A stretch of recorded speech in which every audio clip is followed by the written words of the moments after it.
listening to the Straight to Video podcast with Rob Lane.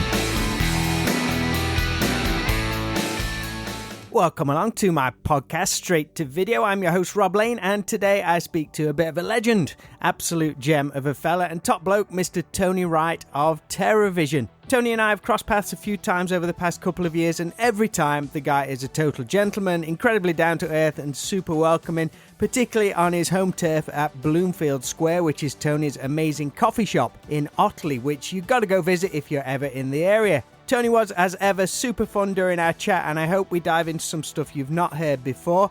As with a lot of these straight-to-video chats, I like to learn some real early things about the guest, and today is no different. Tony talks about growing up in the 70s, his love of printing and art both today, and how that began. Plus, we also get some fun Terrorvision and Top of the Pops talk in there too, so I hope you're going to enjoy this one. Speaking of Tony's coffee shop, it's only right that we give our usual shout to our pals Dead Skull Coffee.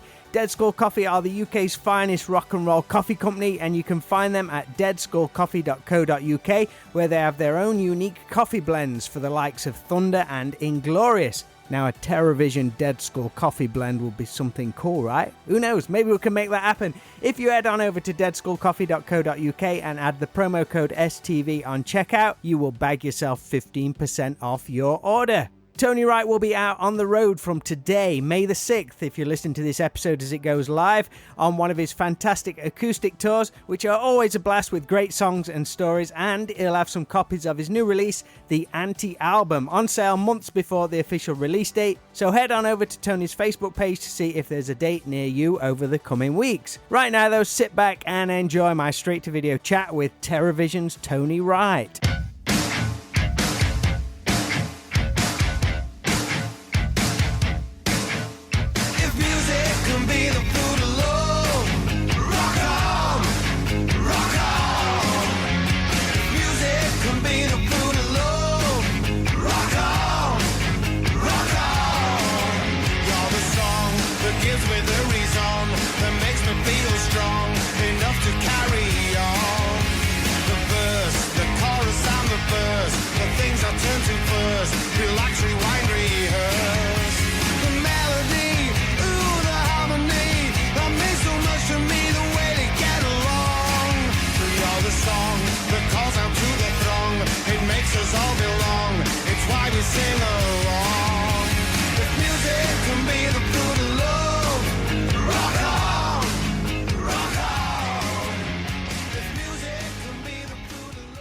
Hey! What did you do? I don't know. I think you invited me to a room. I did. How you doing, mate? You all right? Yeah, you know.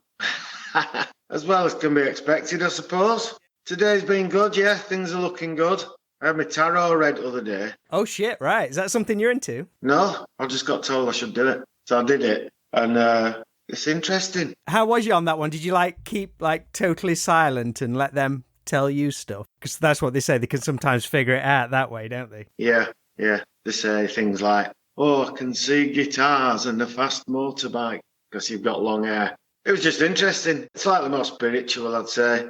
Like where you've been, who you are, that kind of thing. It was good. It was very positive. Nice one, mate. Did they bring up anything that blew your mind that they figured out about you? No, it was weird, right? Because they said, you're going to get a video call off someone who's doing a podcast. He won't know what he's doing with it. He'll get it all wrong. It will mess up, right? But then whatever you do, don't cross the road outside the garage because you'll get hit by a bus. But apart from that, no, nothing.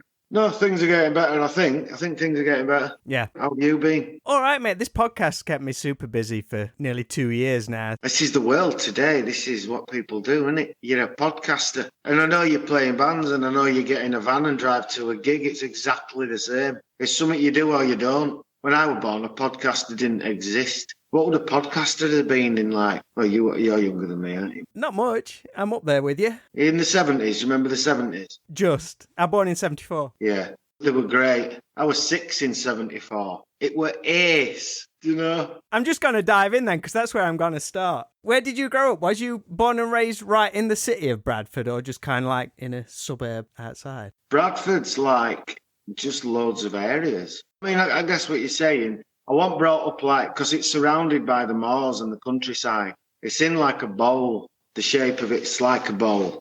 Bradford in a bowl. It's like the shape of it's a bowl. And all around the edges is green and sheep farming and meadows, and moorland, wild, rugged moorland and outcrops of rock and great reservoirs and stuff. It says, but I didn't grow up there, no. I knew of them places, which is why I got into cycling. But I was born I was born in a place called Otley. I think it might have been nearly a village, because we went to Idle, and Idle had like a village green, and it had a church, and it had 2 butchers. And the butcher of Idle, he got like 35 years.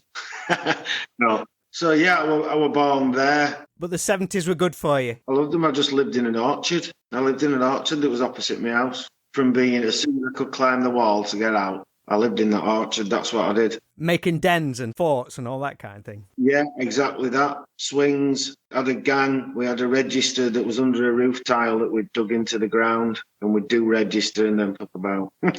Art's always been something that surrounded you. Didn't your dad own an art gallery of some kind? My dad had the picture framers in an art gallery, yeah. Was that something you enjoyed visiting? Did that give you an early taste of all that kind of thing? You know what? I just really, really like art. I just really like paintings and sculptures, and where you can see someone really thinking. And like when I was a kid, before my dad had an art gallery, I mean, it must have been like an influence on it, obviously, but I just remember going to Cartwright Hall and standing at one end where the big paintings were and walking towards them till I could work out how they got that picture to look like that using a brush and paint. And you'd have to walk right up to them, and it'd be like you'd see a stripe of white paint like on the back of the cavalier's boot, you know what I mean, as he sits on his horse with his sight hound in front of him. And you'd see it, and that'd be it, and then you're in. And I quite like that. It's like, all right, I've got a brush stroke. I could have done that, you know what I mean? But I couldn't do that big thing, but if I can do that, I just have to find out what they did. Oh, I can do that. Just join the dots from there. Was you a fan of Tony Hart? Was he a big influence on you? Yeah, of course. I loved Take Heart. I just loved it. And do you know what? The Australian bloke as well that we cannot anymore mention. He, can you tell who I'm talking about yet? That was good. I like the way he turned painting round, and then it was like, no way! That was just a sponge bounced ball and then some stripes, and now you've turned it round, and it's a perfect portrait of Manhattan. I've still got a Rolf Aru badge somewhere up in the loft. It needs to stay there these days, though.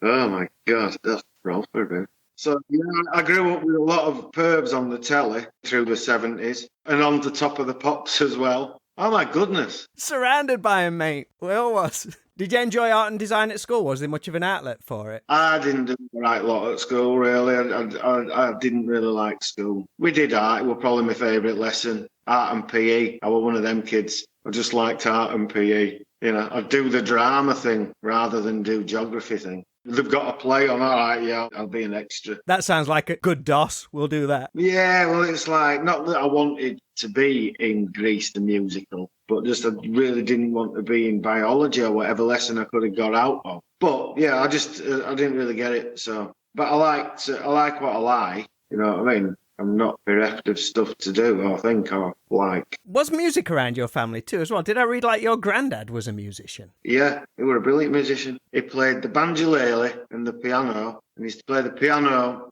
a bit like a lady called Winifred Atwell, fast and jump up and spin round, and, like 1930s, 40s. And yeah, he said, and this is the best thing, this is the best thing about having a granddad who was a musician. Because he said to me, you can play an instrument, you'll never have to buy a pint.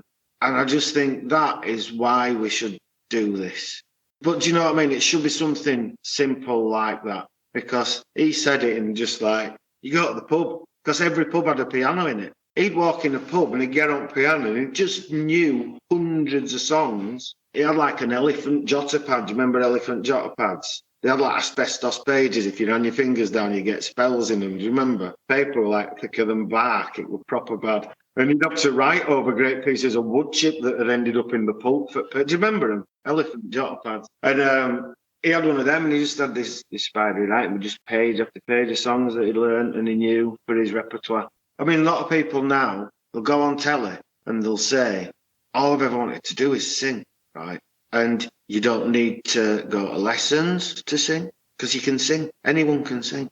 Anyone in the world can sing. All you're doing If you can't hit the notes, just mean the words. Do you know what I mean? It's the easiest instrument. You carry it everywhere. You don't even have to load into it. You don't even need a band. You know what I mean? Did singing always appeal to you, though? Because guitar, well, I think you did organ lessons at 8, which wasn't your thing. How do you know about organ lesson? It's true, though, right? It is true. I hate the organ. If I could have been anything in a band, I'd want it to be a rhythm guitarist. I like the guitar. I think it's a great instrument. I love what you can do with it. But yeah, I like singing. I've always liked singing. And that's what I was saying about people on the telly. Who stopped them? Who stopped them from singing? And if they have stopped them, well, then maybe there's a good reason. You know what I mean? But otherwise, there's nothing stopping you. Do you think it's because they're saying that because they're seeing it as a path to making money from it? That's what they mean. All I've ever wanted to do is be famous. That's what they mean. All I've ever wanted to do is sing. Right, sad song playing in the background and telling a story about how they knocked a bottle of Coke over in the playground one day and spilt half of it. And they go up to the thing, and then they've got a right brilliant voice. Well, they've got a great voice, so who's stopping them singing? You know, I'm not saying the crap for being on there. I'm just saying, why don't they just go and sing if that's all I've ever wanted to do? Because they need to start in pubs and clubs, playing to 10 people, 50 people, 100 people, whatever, and then go on to the stadiums. Not insist on starting at Wembley in some final and like, I'm not playing to less than 3,000 people, I'm retiring. Yeah, where do you go from that? That's got to be like the biggest come down. I think that's why they have so many problems with them, because they've had that instant high, then it's going back to stark reality. Well, some of them will have known it, but hardly any of them will have known how ace it is to just play in a bar or a pub. I go to this place every week, right? And it's like £1 in, and it's loads of folk musicians, right? And they all get up and they play 2 songs each. And some of them will be like modern. Some of them will be like almost shanties, do you know what I mean? Some of them are a cappella, which I've still got to get over the phobia of a cappella. It's not right, do you know what I mean? I am getting better at it. Not at singing it, listening to it. You know, like when they sing, I shall have a fishy on it, and there's no music playing. It's a bit weird to me. Are you nervous for them? Are you nervous for it just to kind of fall apart at any moment? No, I just don't know why they're doing it. If they can't play something, get the mates play with them. I don't know what it is. I think I might have been, like, I don't know, murdered in a previous life by a barbershop quartet. That didn't come up in the tarot reading earlier on, though, did it? Yeah, it did, actually. I thought they were just barbers. I didn't know they were singing barbers. Oh, my God. All the pieces are coming together now.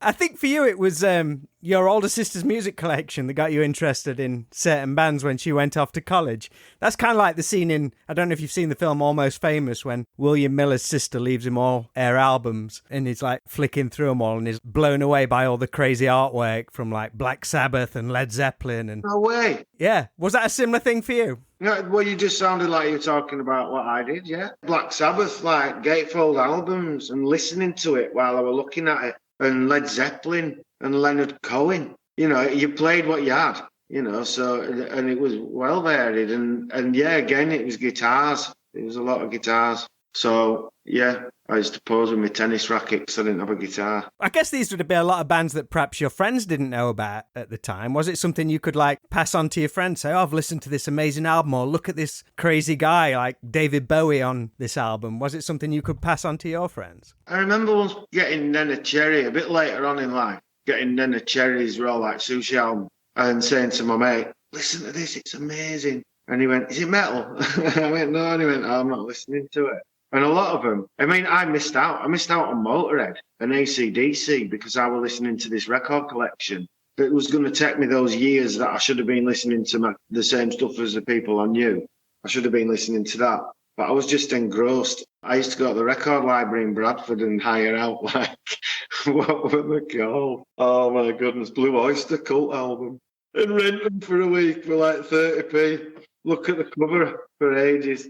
Yeah. That's really good, though, for future stuff, because you had no filter or, like, you're not totally metal, you're not totally pop. You're just taking everything on face value and just, what can I listen to today? What awesome music am I going to discover? That's priceless, really. Yeah, but the stuff that I'd say had that effect on me would have been what were on the radio when we were driving to Morecambe with my mum. Not so much when I was older and I got the record collection, and it will have been, the main ones I remember is Elton John and the Carpenters. Some serious melodies there. Well, that's it. So we used to sit in the car It was a white one first, OAK315M. Get out of here. No, that was the first car I remember. And then it was a white Fiat 127. Then we got a green Fiat 127 that was an N-Reg, old N. So it must have been one newer than the M-Reg. And we had a speaker just in front of the gear stick. So if you sat in the middle, you didn't have to wear a seatbelt. Sit in the middle and you just get it. So we'd be singing, day after day, I must live with, you know, like that. Can't remember it now. Or we'd be singing, I sat on the roof, do, kicked off the mark. I loved that record. I loved it. And then he let Ronan Keating sing it. Do you remember when he did a version? Yeah. And do you know what I thought? As soon as I heard him singing, he went, kicked off the mosh, right? And I thought, you've never kicked off a mosh in your life, mate. You've never kicked off a mosh. And then he went, I sat on the roof. And I thought, yeah, I bet you sat on the roof.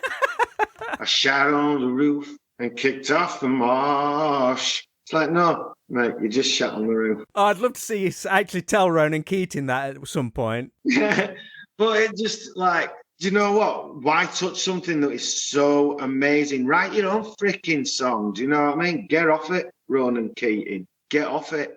Even Gary Barlow tries to write his own songs. Come on. It's all about the original material. Old Gary is. Yeah, and it don't matter how bad it is, at least he wrote it. Let it shine. Don't matter how terrible it is. At least we wrote it, Ronan.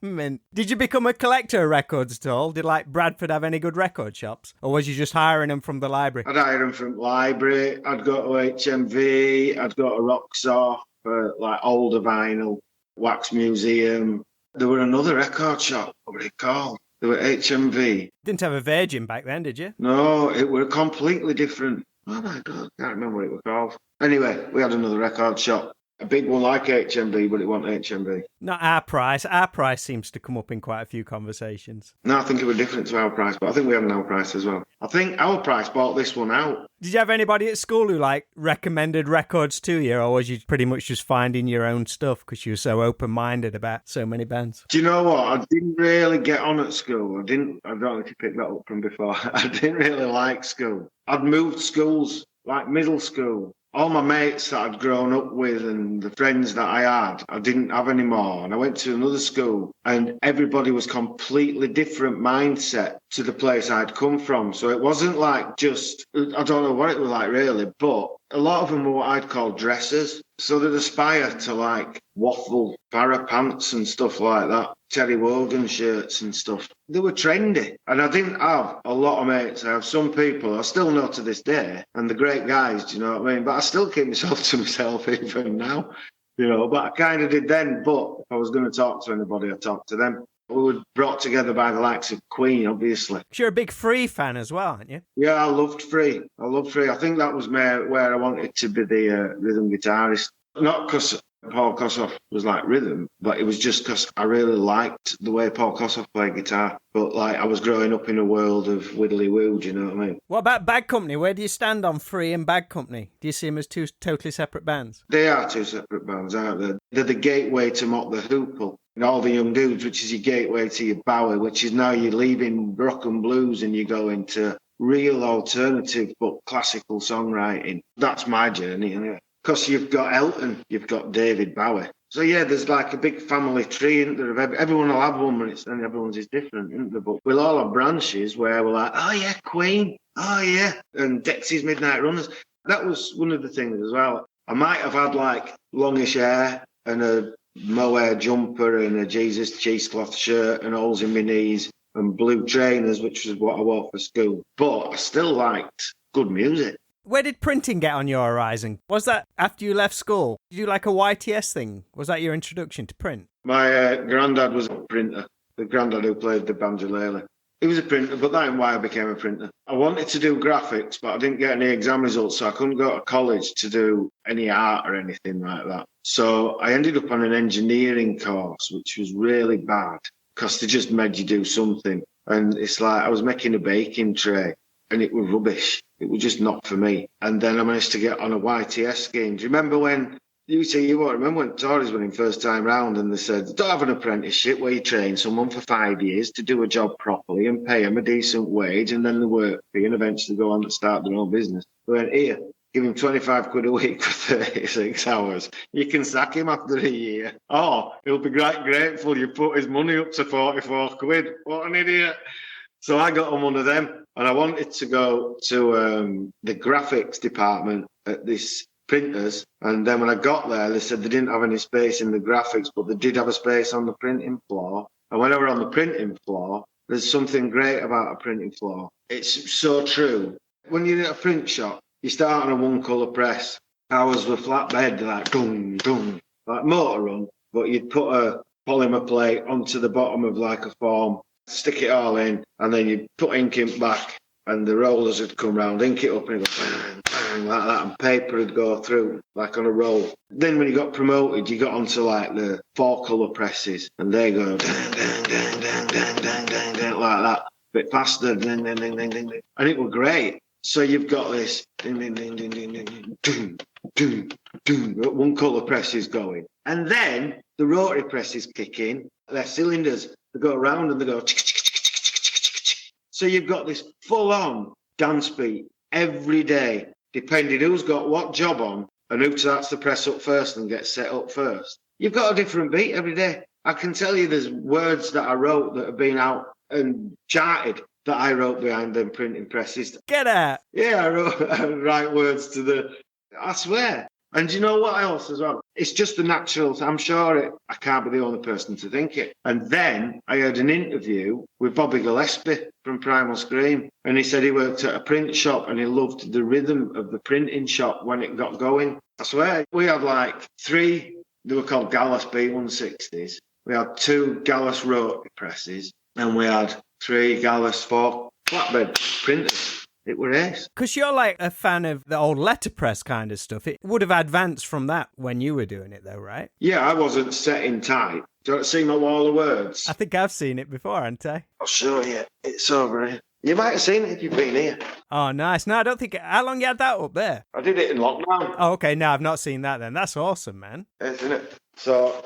yeah, that's what I like doing now. I really like the fact that those letters have said a lot of shit in the time, you know. You have like an almost romantic way of viewing like the old letterpress style of printing, like the letters you use to create words have said things before, and I think you said they can like speak other languages. That's a lovely way of looking at it. They're completely bilingual. Depends what order you put them in. But yeah, they're 100 years old, some of them. So imagine what that letter A or that letter E or that S. Imagine what it said in its time. I think I said it to you before. So I've got all my wooden font. I get a piece of letter out. The letter A, it's 100 years old, 90 years old, whatever. And I think that could have been the A of something, a poster that was something horrific like "We Are at War." It could have been one of the A's in that poster. And then it went back in the drawer with the other A's and the rest of the alphabet. And next time it came out, it might have said "Dig for Britain." You know, do this. Then it went back in the drawer. Might have stayed there for ages until someone wanted to tell you that the Beatles were playing at the town hall. It might have been the A in Beatles, do you know what I mean? And it's like,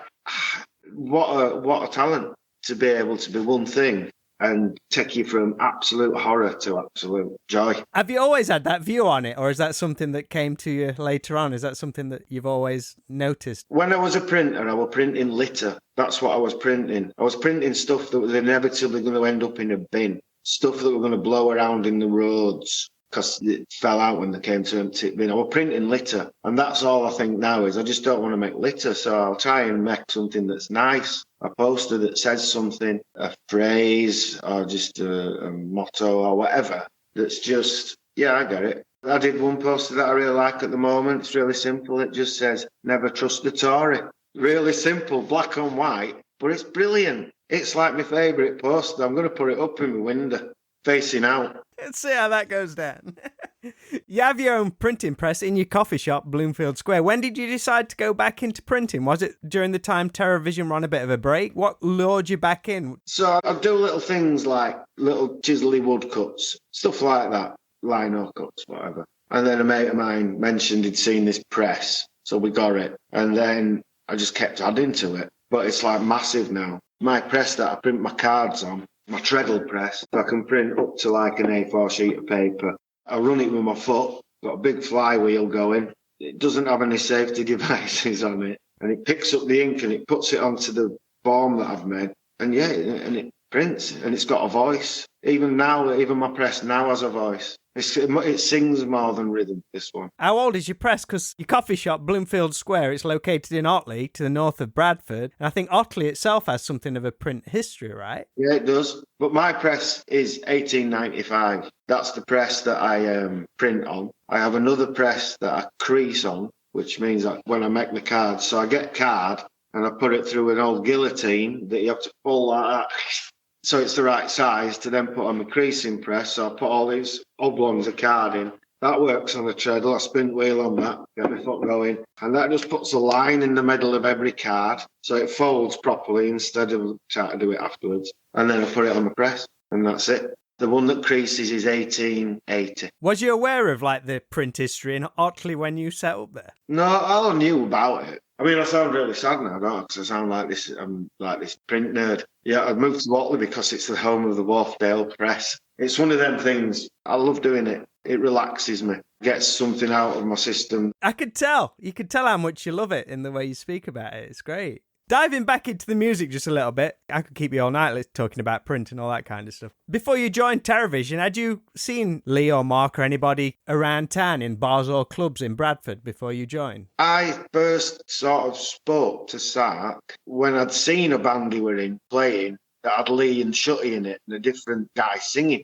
I just saw him in a pub, and so I said I liked the band that he were in and when were they playing again? And he said, oh, we're not because we're looking for a singer. So I went, oh, I'll sing for you. And he went, no, you're all right. And so that was how I met Sark, Mark. Why did he say that to you? Oh, no, you're all right. He had big hair, like the Babysitters, sort of like a bit more like Motley Crue. Yeah, like Hanoi Roxy kind of stuff. Yeah, they weren't glam. It was like dishevelled sort of, a bit sort of glam punk sort of thing. And I thought it looked cool. I was just a greasy hippie, to be fair. I wasn't like that at all. And then ages later, he used to DJ at this club I used to go in. So I would have known about him. And he'd been in a band before called Harlequin, and I'd seen them play. And then he wanted to go see Zodiac Mindwalk, who were the first band I think we supported. Or maybe one of the first bands, maybe Playtown Troop or something like that. But he couldn't get anyone to stand in DJing for him. So he asked me. He said, if you do it, you can come and audition for a band if you want.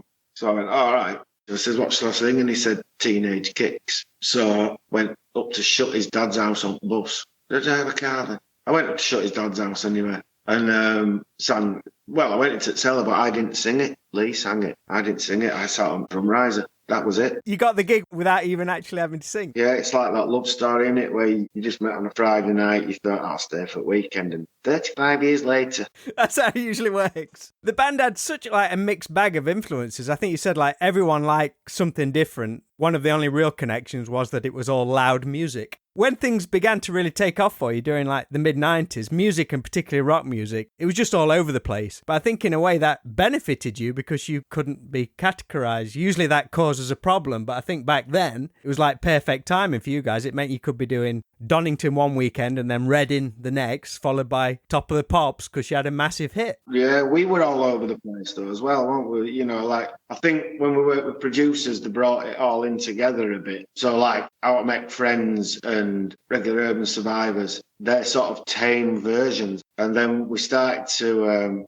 maybe a mixture of trying to do our own thing but losing a bit of sight. We started to do like Shaving Peaches, didn't we? And that was produced by different people. And that's why it sounds like it's all over the place. But you're right. It was great, though. Top of the Pops were back again. And you could watch a rock band and then watch your crappy boy band, you know what I mean? Or your latest competition winner. I love to ask musicians about the Top of the Pops memories if they made an appearance, but you guys were on that endless times. I think even Meatloaf introduced you when you did Oblivion. Exactly. You see, with a song like that, you're not going to remember it, are you? I don't remember it. Do you have any particularly fond memories that jump to mind from the various appearances? There must be loads, though. I got to introduce Boyzone on Top of the Pops. I got to introduce Top of the Pops. I hosted it for an evening. On your own, or did you have a co-host? No, it was just me. I remember Bill Blackwell. He just said, you can say what you like. I remember saying, ladies and gentlemen, strap on your helmets and prepare to enter the Boyzone. And then the cameras panned to Boyzone.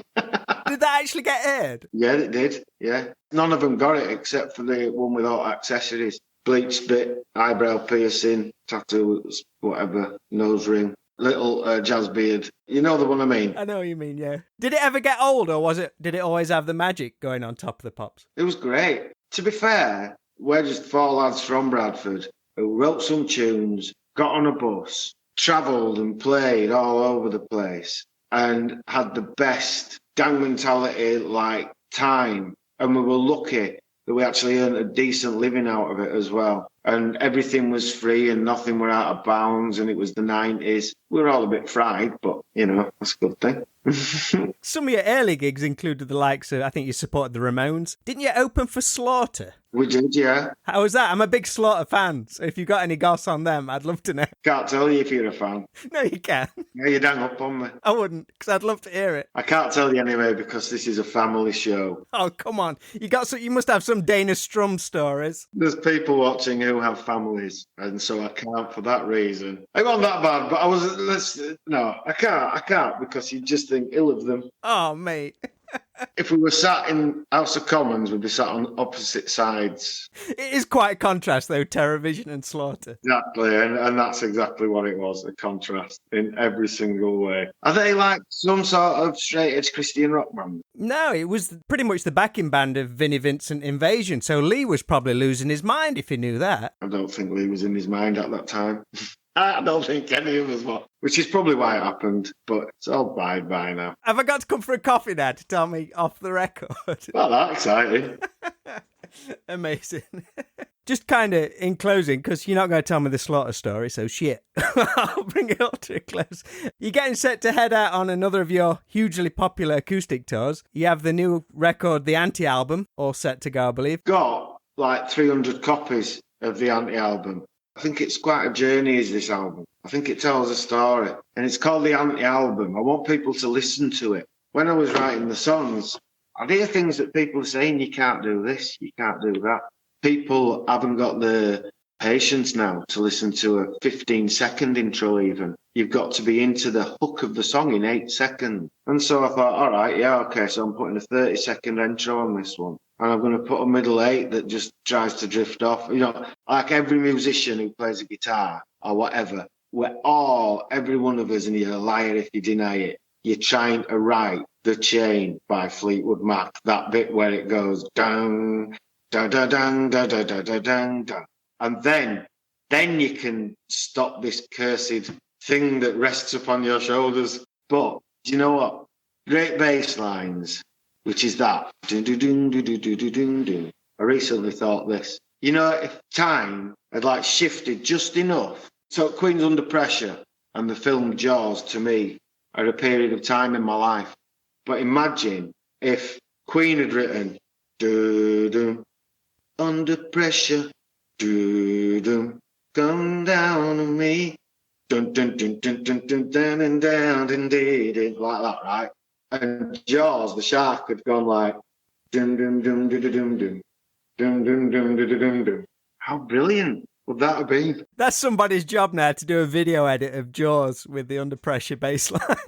Dum dum dum dum dum. It's like it's gonna get killed by a shark, yeah, but it's a really funky shark. That's the alternative Tony Wright universe, that is, where that's an actual thing. It is a thing. Do it. Think it. There's loads of stuff like that you can do. It's good.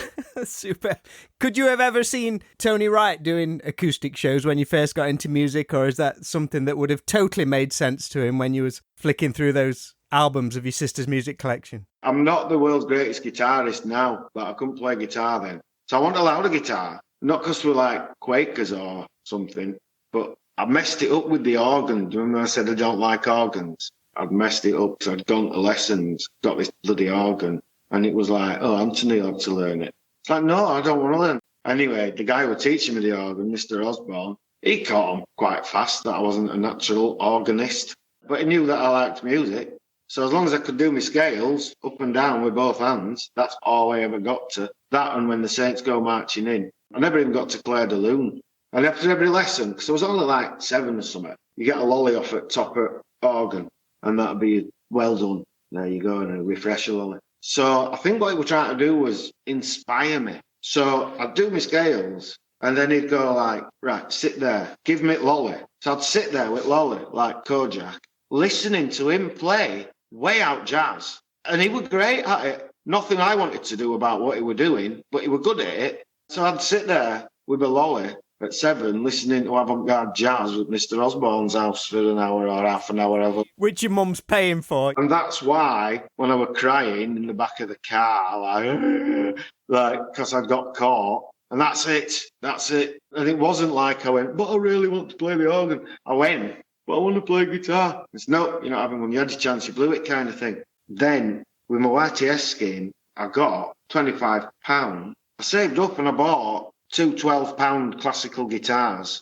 because I thought I'd spend £25 on a guitar and then I could get 2 classicals for 12 quid each. So I bought them 2. I've still got one of them. No way. Yeah, the other one, I think I still know who's got it. It's gone like to a mate's sister's kids or whatever like that. That should be on the wall in Bloomfield Square, sir. The first Tony Wright guitar. And I bought that, and then I booked myself 10 lessons with Albie Harrop down at Ace Wall Music in Bradford, which was next to the shop that sold pets that could kill you, like snakes and tarantulas and scorpions. And there was a lad in there, I think he was called Adam. And he'd always talk to me. I got on with Adam. He just worked in this shop that sold tarantulas and stuff. He went off to be a zookeeper somewhere, actually. And then the Smithy pub were there as well. And it was a shop where you'd walk in. If you could travel back in time as Mr. Ben, put on the sweet costume and go into the wardrobe, walk out the other side. So you had copycat, real echo chambers, 10 quid. They were all going out of fashion because everyone wanted these new fancy pedals. And all these old classic pedals was for nothing. Sound sonic distortions, do you know what I mean? It was crazy what you could get back then. And they're making copies of it now, but it were all been thrown away. See-through Perspex guitars. Burns guitars were cheap. And Albie Harrop, I booked 10 lessons with him. He's actually Adele's uncle, actually. Really? Yeah, it's a small world, isn't it? She can't play guitar. Or she might be able to. She can sing. So yeah, I booked 10 lessons with him, and he says, what do you want to learn? So I've bought a classical guitar, and I says, I want to play like Jimmy Page, Led Zeppelin. And he sort of went, well, that's good, because he plays like a classical style. He must have learned classical guitar. So he taught me Green Sleeves. He taught me Theme from the Deer Hunter. And then something else, and then my 10 weeks were up. But then I realised I wanted an electric guitar. So he built me this electric guitar. It was a Hondo 2 guitar, and he painted it all matte black, and it had DiMarzio pickups in it, and a booster switch. So you could just flick it, and it was like a distortion pedal, but on the switch. I used to cart it around and think Zark used it as a spare right in the early days. I don't think he even wanted it as a spare. I'll just take it. Then it got nicked from Queen's Hall Cellar Bar. Oh, shit. I was going to say, where did it end up? No, in some thieves' house. But I still had my classical, and I've always played it. And when I'm at home, I always play an acoustic guitar. If I'm writing tunes, I always write an acoustic guitar, because I can't really play an electric guitar. There's no point in making it ring out notes that you hit, because I can't stop them. I need something a bit deader than that. So I love my acoustic guitar, and I've always played an acoustic guitar. When Terrorvision got signed, I bought a nice acoustic guitar, or what I thought was a nice acoustic guitar back then. It was a Phoenix, F-E-N-I-X, like black acoustic guitar. I thought it was great. My son's got it now. I like the fact that they're simple and they're for singing songs on. If you can't sing a song on a guitar, you know. Don't go a cappella, whatever you do. Yeah. Imagine taking all the recording studios at campfire with you. Hang on a minute, hang on. Right, here we go. So you can press a button. Sounds like printing presses. And do you know what? It's the nearest thing I'll get to be able to speak another language, and I can't. But with music, I think you can. I'll listen to songs that I can't understand the words, but then I'll listen to stuff where the singing's terrible, but it's great words. I love that the acoustic thing is just this amazing, not sideline, just something that runs next to Terrorvision, Bloomfield Square, and you got the acoustic stuff. So I'm excited to see you. Yeah, are you going to come to one of the gigs? Hopefully I'll come to Leicester, mate. I think that's the nearest one. That'd be good, yeah. Yeah, it'd be good to see you. All right, mate. Well, lovely to see you. Have fun on the shows, and I'll see you soon. Cheers, buddy. See you later, mate. Ta-da.